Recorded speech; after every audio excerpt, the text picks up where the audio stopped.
አንድ ሰው ሞኝ ወይም ብልጥ መሆኑን የምታውቁት በንግግሩ ሳይሆን በምርጫው እንደሆነ ታውቃላችሁ። ዛሬ የምነግራችሁ 5 የሞኝ ሰው ባህሪና 5 የብልጥ ሰው ባህሪን ነው።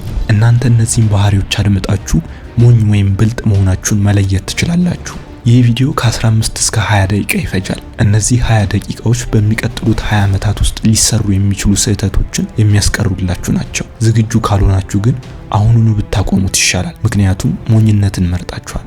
ለቀራችሁት ግን የቪዲዮ ዋናው ቁም ነገር ያለው የብልጥ ሰዎች ባህሪያት ላይ ነው። ለዛ ነው እስከ መጨረሻው መቆየት ያለባችሁ። ከመቀጠላችን በፊት ግን አንድ ነገር አድርጉ። አሁኑኑ ኮመንት ላይ ዝግጁ ነኝ ብላችሁ ጻፉ። ይሄ ቃል ኪዳናችሁ ነው። ዝግጁ ነኝ ብላችሁ ስትጽፉ አእምሯችሁ መረጃውን ለመቀበልና ህይወታችሁን ለመለወጥ በሩን ይከፍታል። ጻፋችሁ? መልካም። አሁን ወደ ቁጥር 1 የሞኝ ሰው ባህሪ እንለፍ። አንደኛ፣ ሁሉንም አውቃለሁ ባይነት። ሞኝ ሰው ሁልጊዜ መልስ አለው፣ ብልጥ ሰው ግን ሁልጊዜ ጥያቄ አለው። እናንተ ግን ገና ንግግሩን ሳይጨርስ አውቀዋለሁ ብላችሁ ስታቋርጡ የምታውቁትን ሳይሆን የማታውቁትን ነው ለዓለም እየመሰከራችሁ ያላችሁት። አውቃለሁ ማለት ለአይምሯችሁ እረፍ፣ አትስራ፣ አትመራመር ብላችሁ የሰጣችሁት መርዛማ ትዕዛዝ ነው። ብዙዎቻችሁ ዛሬ ካላችሁበት ድህነት፣ ጭንቀት ወይም ውድቀት ያልወጣችሁት አዲስ መረጃ አታችሁ ሳይሆን አሮጌና የበሰበሰ ዕውቀታችሁን አውቃለሁ በሚል ኩራት አጥብቃችሁ ስለያዛችሁ ነው። ዓለም በየቀኑ በቴክኖሎጂና በስትራቴጂ ስትቀየር፣ እናንተ ግን ከ10 ዓመት በፊት በነበረው ዕውቀት ዛሬን ለማሸነፍ ትሞክራላችሁ። ይሄ ትልቁ የሞኝነት ቁልቁለት ነው። አስተውሉ። አላውቅም ማለት ውርደት ሳይሆን የብልህነት መጀመሪያ ነው። ሞኝ ሰው ግን አላውቅም ካለ የተናቀ ይመስሏል። ስለዚህ በማያውቀው ነገር ይከራከራል፣ በማይመለከተው ውስጥ ገብቶ ምክር ይሰጣል። በመጨረሻም የራሱን ውድቀት በራሱ እጅ ይፈርማል። ኩራትና ዕውቀት በአንድ ጭንቅላት ውስጥ አይቀመጡም። አንዱ ሲገባ ሌላው ይወጣል። እስኪ ራሳችሁን ጠይቁ። አውቃለሁ በማለታችሁ ስንት ጠቃሚ እድሎችን አጥታችኋል? ስንት ሰዎች ከጎናችሁ አርቃችኋል? ዛሬ ባዶ እጃችሁን የቀራችሁት ሁሉንም ስለማታውቁ ሳይሆን ሁሉንም አውቃለሁ ብላችሁ አእምሯችሁን ስለቆለፋችሁ ነው። ይህን ቁልፍ ዛሬ ካልሰበራችሁት ነገም የቆማችሁበት ቦታ ላይ ነው የምታረጁት። ሁለተኛ፣ በሰው አስተያየት መመራት። የሰው አስተያየት እንዳየሩ ሁኔታ ነው። ዛሬ ፀሐይ፣ ነገ ደግሞ ዝናብ ሊሆን ይችላል። ታዲያ ህይወታችሁን በደመና ላይ መገንባት ሞኝነት አይደለም? ሁለተኛው የሞኝነት ምልክት የራሳችሁን ውሳኔ፣ ደስታና ስኬት በሌሎች ሰዎች ፈቃድና ምስጋና ላይ መመስረት ነው። ሞኝ ሰው የሚኖረው ለታይታ ነው። የማይወደውን ስራ የሚሰራው፣ የማይፈልገውን ዕቃ የሚገዛውና የማይመጥነውን መንገድ የሚከተለው ሰዎች ምን ይሉኛል በሚል ፍርሃት ነው። ይህ ባህሪ ያላችሁ ሰዎች የራሳችሁን የህይወት መሪ ለሌላ ሰው አሳልፋችሁ ሰጣችኋል። ሞኝ ሰው የሰውን ቃላት እንደ ህግ ይቆጥራቸዋል። አንድ ሰው አትችልም ሲለው ይቀመጣል፣ አያምርብህም ሲለው ይተወዋል፣ ሞኝ ነህ ሲለው ደግሞ ያምናል። የራሳችሁን ማንነት በሌሎች ሰዎች መነጽር ማየት ትልቁ የሞኝነት ቁልቁለት ነው። አስተውሉ። የሰውን አስተያየት ተከትሎ መኖር ማለት በሰዎች አእምሮ ውስጥ ታስሮ መኖር ማለት ነው። ቁልፉን ለሌላ ሰው ሰጥታችሁ የራሳችሁ ቤት በሰላም መኖር አትችሉም። ሞኝ ሰው የሰውን ጭብጨባ ፍለጋ ሲሮጥ የራሱን ዓላማ ይረሳል። ጭብጨባው ሲቆም ደግሞ አብሮ ይቆማል። ይህ ማለት የራሳችሁ ሞተር የላችሁ፣ በሰው ግፊት ብቻ ነው የምትንቀሳቀሱት ማለት ነው። እስኪ ቆም ብላችሁ አስቡ። ዛሬ እያደረጋችሁት ያላችሁት ነገር በእውነት እናንተ የፈለጋችሁት ነው ወይስ ሰዎችን ለማስደሰትና ጎበዝ ለመባል ነው የምታደርጉት? ለሰዎች ብላችሁ የምትኖሩ ከሆነ የራሳችሁን ህይወት ሳትኖሩት እየቀበራችሁት መሆኑን እወቁ። ይህ ደግሞ ከሞኝነትም በላይ ራስን መበደል ነው። ሶስተኛ፣ አቋራጭ መንገድ መፈለግ። አቋራጭ የሚፈልጉ ሰዎች ሁልጊዜ የረጅሙን መንገድ እንደሚጓዙ ታውቃላችሁ። ምክንያቱም ደጋግሞ ስለሚወድቁና ከመጀመሪያው መጀመር ስላለባቸው ነው። በአሁኑ ዘመን ብዙ ሰው ሳይዘራ ማጨድ፣ ሳይለፉ መክበር ይፈልጋል። ያለ ዕውቀት ሀብታም መሆን፣ ያለ ልምድ ስኬታማ መሆን ይመኛል። ይህ አሁኑኑ ይሁንልኝ የሚል የጥቅም ስሜት የብዙዎቹን ህይወት አበላሽቷል። ሞኝ ሰው እውነተኛውን የጥረት መንገድ ትቶ ቀላል መንገድ ፍለጋ ይባክናል። ለምሳሌ በንግድ ወይም በትሬዲንግ ዓለም አብዛኛው ሰው የሚወድቀው ስልቱንና ስነ ልቦናውን ከመማር ይልቅ በአንድ ሌሊት ሚሊዮነር የሚያደርግ አቋራጭ ፍለጋ ስለሚባክን ነው። አቋራጭ መፈለግ ማለት ጊዜን መቆጠብ ሳይሆን ጊዜን ማባከን ነው። ሞኝ ሰው ለአንድ ነገር የሚገባውን ዋጋ ለመክፈል አይፈልግም። በምትኩ ሲስተም ለመስበርና ሰውን ለማለፍ ወይም በአጭር ጊዜ ለመበልጸግ ይሞክራል። ነገር ግን መሰረቱ ያልጸና ህንጻ እንደሚወድቅ ሁሉ በአቋራጭ የመጣ ስኬት እድሜ የለውም። ሞኝ ሰው ይህንን እውነት አይቀበልም። ሁል ጊዜ የሚያውቀው ሰው ወይም ሚስጥራዊ መንገድ ፍለጋ ህይወቱን ይገፋል። እውነተኛ ስኬት ደረጃዎች እንጂ እንደ ሊፍት መውጫ የለውም። እያንዳንዱን ደረጃ መርገጥ ግዴታ ነው። ሞኝ ሰው ግን ደረጃውን መውጣት ስለማይችል ዘሎ ጫፍ ላይ ለመድረስ ይሞክራል። ውጤቱ ግን አየር ላይ ቀርቶ መከስከስ ነው። በአቋራጭ የመጣ ገንዘብ በአቋራጭ ይሄዳል። በአቋራጭ የመጣ እውቀትም በፈተና ጊዜ ይከዳል። የናቃችሁት ሂደት ነው ነገ ጠንካራ የሚያደርጋችሁ። ይሄ ባህሪ ያለባችሁ ሰዎች ትልቁ ሀብታችሁ የሆነውን ጊዜን እየሰረቃችሁት ነው። አቋራጭ ፍለጋ የምታጠፉት ጊዜ ስራውን ሰርታችሁን ለመጨረስ ከሚፈጅባችሁ ጊዜ ይበልጣል። ሞኝ ሰው ዛሬም ነገም ቀላሉን መንገድ ሲያድን እድሜው ያልፋል። መጨረሻው ደግሞ ጸጸት ነው። ምክንያቱም በለፋበት መንገድ የመጣ ምንም አይነት ቋሚ ውጤት በእጁ የለም። እስኪ ራሳችሁን ጠይቁ። ባለፉት ዓመታት አቋራጭ ፍለጋ ስንት ጊዜ ተታላችኋል? ስንት እድሎችን አባክናችኋል? አሁንም ነገ ጧት ታምር ይፈጠራል ብላችሁ የምትጠብቁ ከሆነ የሞኝነትን ካባ ደርባችኋል። ይህን እውነት አሁኑኑ ካልተቀበላችሁ ዘላለም ፈላጊ ሆናችሁ ትቀራላችሁ። አራተኛ፣ ስህተትን ላለመቀበል መከራከር። ስህተትን መከላከል ስህተቱን በሁለት እጥፍ ያሳድገዋል። ሞኝ ሰው ስህተቱን ለማረም ሳይሆን ስህተቱን ትክክል ነው ብሎ ለማስረዳት ጉልበቱን ይጨርሳል። አራተኛው የሞኝነት ምልክት ስህተትን የመሸፈንና የመከላከል አባዜ ነው። ሞኝ ሰው ጥፋት ሲያጠፋ ቀድሞ የሚያደርገው ነገር ቢኖር ሰበብ መፈለግ ነው። እኔ አልተሳሳትኩም፣ ሁኔታዎች ናቸው፣ እሱ ስለገፋፋኝ ነው፣ ወይም ሌላው እኮ እንዲህ ያደርጋል በማለት ራሱን ከጥፋተኝነት ራሱን ነፃ ለማውጣት ይጥራል። ይህ ባህሪ ያለባችሁ ሰዎች ራሳችሁን ከእውነት እየደበቃችሁ መሆኑን አስተውሉ። እውነትን የደበቀ ሰው ደግሞ መቼም ሊታረም አይችልም። ስህተትን መደበቅ ያንኑ ስህተት ደጋግሞ ለመስራት ፈቃድ እንደመስጠት ነው። ሞኝ ሰው ስህተቱን እንደ ውርደት ስለሚያየው ያንን ውርደት ለመሸፈን ሌላ ስህተት ይጨምራል። በማያውቀው መንገድ ሄዶ ሲጠፋ ጠፍቻለሁ ብሎ ከመመለስ ይልቅ መንገዱ ይሄ ነው እያለ ወደ ገደሉ ይገሰግሳል። እልከኝነት የጥንካሬ ምልክት ሳይሆን የድንቁርና መጋረጃ ነው። ራሳችሁን ከስህተት ነፃ አድርጋችሁ የምታዩ ከሆነ ከአሁኑ ማንነታችሁ መቼም ከፍ አትሉም። ይህ ባህሪ ያለባችሁ ሰዎች በራሳችሁ ድክመት ላይ ግንብ እየገነባችሁ ነው። ሞኝ ሰው ስህተቱን በሚከላከልበት ፍጥነት ስህተቱን ቢያርም ኖሮ ዛሬ ካለበት ዝቅታ በወጣ ነበር። ነገር ግን ኩራቱ ከውጤቱ የሚበልጥበት በስህተቱ እየተለበለበ አይለበልብም እያለ ይከራከራል። መጨረሻው ደግሞ በራሱ ስህተት ተቀብሮ መቅረት ነው። አምስተኛው በጊዜያዊ ስሜት መመራት ነው።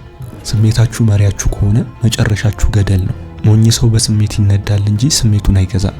በትንሽ እንዴት ትልቅ ድልድይ የሚያፈርሱ ለጊዜያዊ ደስታ ሲሉ የረጅሙ ጊዜ እቅዳቸውን የሚሰርዙ ሰዎች ናቸው። ይህ ባህሪ ያለባችሁ ሰዎች የሁኔታዎች ባሪያ መሆናችሁን አስተውሉ። ስሜታችሁ እንዳየሩ ሁኔታ ሲቀያየር እናንተም አብራችሁ ትቀያየራላችሁ። ስሜት እንደ ባህር ማዕበል ነው፣ ይነሳል፣ ይወርዳል። ሞኝ ሰው ግን በማዕበሉ ላይ ሆኖ መርከቧን ወዴት እንደሚመራ ያውቃል።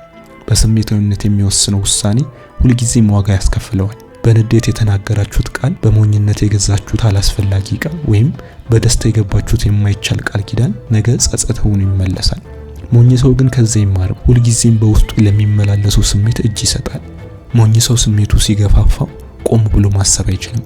አሁን ምን ይሰማኛል የሚለው ጥያቄ ለወደፊት ምን ይጠቅመኛል ከሚለው ጥያቄ ይበልጥበታል።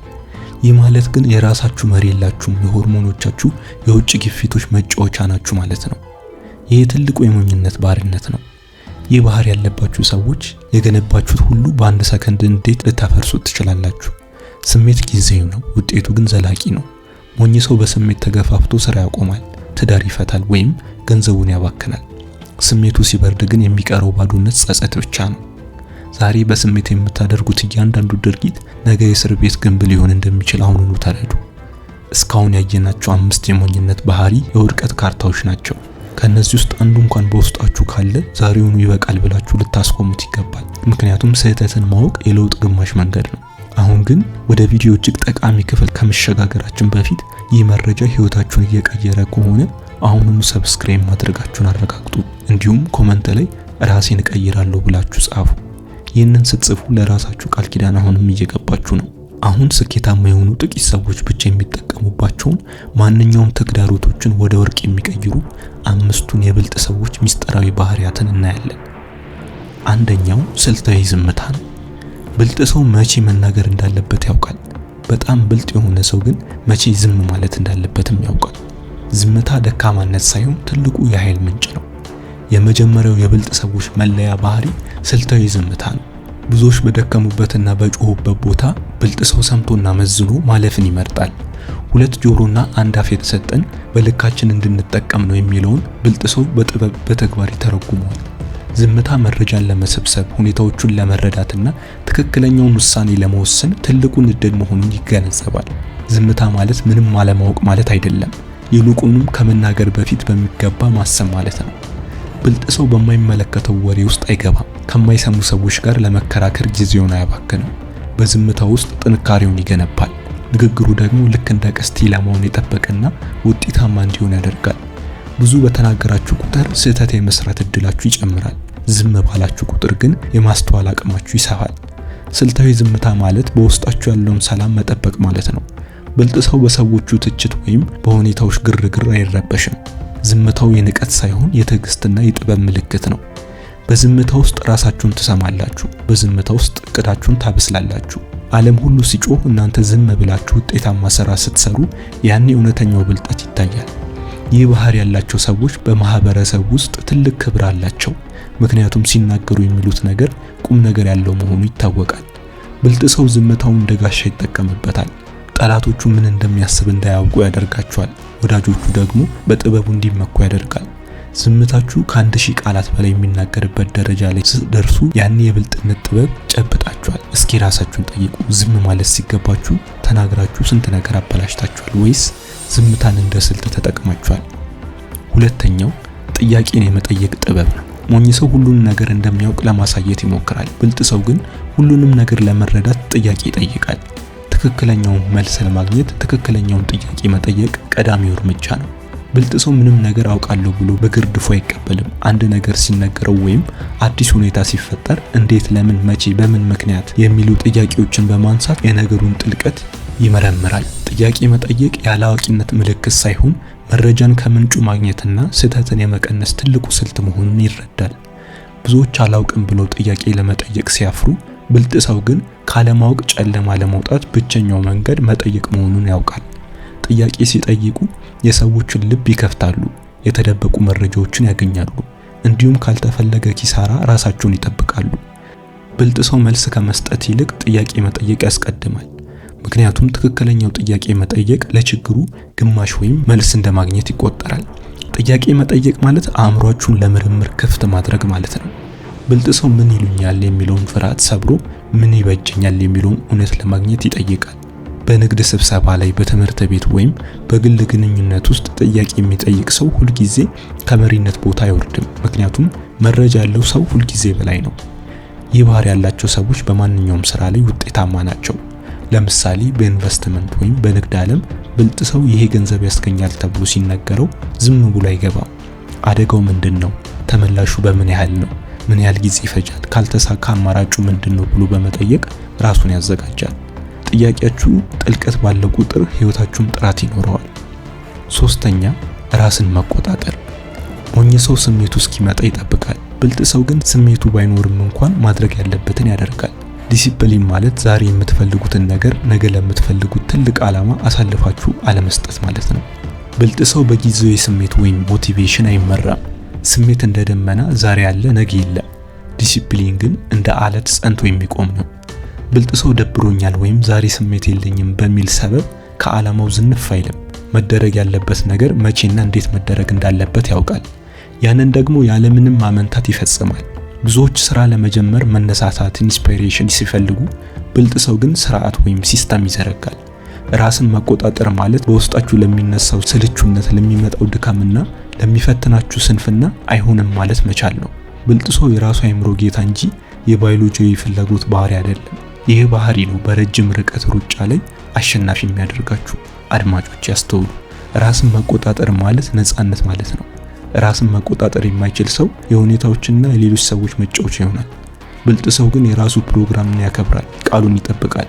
በየቀኑ የሚጠበቅበትን ጥቂት እርምጃ ይራመዳል። ይህ በየቀኑ የምታደርጉት ትንሽ ጥረት ተጠራቅሞ መጨረሻ ላይ የማይታመን ትልቅ ውጤት ያመጣላችኋል። አራተኛ የረጅም ጊዜ እይታ። ሞኝ ሰው ዛሬ ለሚበላው እንጀራ ነገ የሚታረሰውን መሬት ይሸጣል። ብልህ ሰው ግን ነገ በሰላም ለመኖር ዛሬ የሚበላውን ቀንሶ ይዞራል። የዛሬ ምቾት ለነገ ትልቅ ክብር መስዋዕትነት ማድረግ የብልጥነት ጥራት ነው። ብልጥ ሰው ለጊዜ ደስታ ተገዝቶ የነገውን ስኬት አያበላሽም። ዓለም አሁኑኑ ይሁንልኝ፣ አሁኑኑ ልብላው፣ አሁኑኑ ላሳየው በሚል ስሜታዊነት ስትናጥ ብልጥ ሰው ግን ይህ ድርጊት ከ5 ወይም ከ10 ዓመት በኋላ ምን ውጤት ያመጣል ብሎ ያስባል። ዛሬ የሚቆጥበው ሳንቲም፣ ዛሬ የሚማረው ትምህርት ወይም ዛሬ የሚገነባው ግንኙነት የረጅም ጊዜ ፋይዳ እንዳለው በሚገባ ይገነዘባል። ብዙዎች ዛሬ በኪሳቸው የገባችውን ሳንቲም ለታይታና ለጊዜያዊ መዝናኛ ሲያባክኑ፣ ብልጥ ሰው ግን ያቺን ሳንቲም ለነገው ነፃነቱ እንደ ዘር ነው የሚያያት። የረጅም ጊዜ ጌታ ማለት ዛሬ የሚመጣውን ፈተና በትዕግስት ማለፍና ለትልቁ ግብ መዘጋጀት ነው። ብልጥ ሰው የዛሬ ድካም የነገው ስኬት ዋጋ መሆኑን ስለሚያውቅ አያማረርም። ይህ ባህሪ ነው ተራውን ነጋዴ ከትልቁ ባለሀብት፣ ተራውን ሰራተኛ ደግሞ ከታላቁ መሪ የሚለየው። 5ኛ ተለዋዋጭነት። በጥንካሬ የሚመካ ዛፍ በኃይለኛ ነፋስ ይወድቃል። እንደ ሸምበቆ የሚታጠፍ ግን ነፋሱ ሲያልፍ ቀና ይላል። ብልጥ ሰው ዓለም ስትቀየር አብሮ የመቀየር እንጂ የመደንገጥ ባህሪ የለውም። ብዙዎች ለውጥ ሲመጣ ይደነግጣሉ፣ ያለፈውን እያሰቡ ያለቅሳሉ፣ ወይም ድሮ ይሻል ነበር በሚል ተስፋ መቁረጥ ውስጥ ይገባሉ። ብልጥ ሰው ግን ለውጡን እንደ ጠላት ሳይሆን እንደ አዲስ እድል ነው የሚያየው። ዓለም በቴክኖሎጂ፣ በቢዝነስ ስልት ወይም በኑሮ ዘይቤ ስትቀየር ብልጥ ሰው ቀድሞ ራሱን ያዘጋጃል።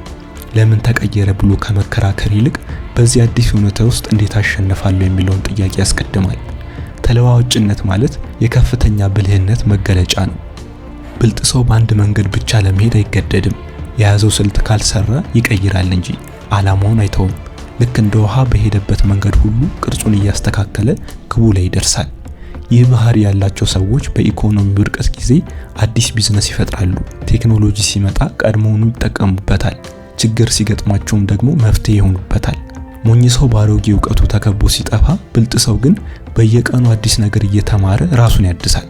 ዛሬ ዓለም በየቀኑ እየተለዋወጠች ባለችበት ወቅት ትልቁ ብልጥነት ነገሮቹን እንደመጡበት ሁኔታ ተቀብሎ በብልሃት ማለፍ ነው። ራሱን የማይቀይር ሰው ታሪክ ሆኖ ይቀራል። ራሱን የሚቀይር ግን ታሪክ ይሰራል። አንድ ያልታሰበ ለውጥ ሲመጣባችሁ በድንጋጤ ትቆማላችሁ ወይስ በአዲስ ስልት ትነሳላችሁ?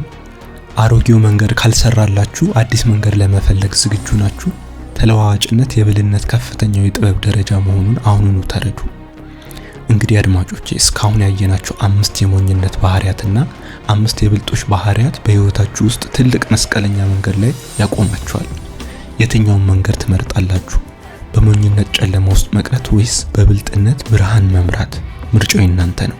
የቻናላችን ተከታታዮች እስካሁን ካደመጣችሁት ስንት የሞኝ ባህሪና ስንት የብልጥ ባህሪ እንዳላችሁ ኮመንት ላይ አስቀምጡልን። በቀጣይ ከዚህ የተሻሉ ነገሮች ይዘን ስለምንመጣ ቪዲዮውን ላይክ በማድረግ እንዲሁም አብሮነታችሁን ሰብስክራይብ በማድረግ አሳዩን። መልካም ጊዜ፣ ጥሩ ህይወት ለፍጥረታት ሁሉ እንዲሆን እንመኛለን። ከኤሊሁስ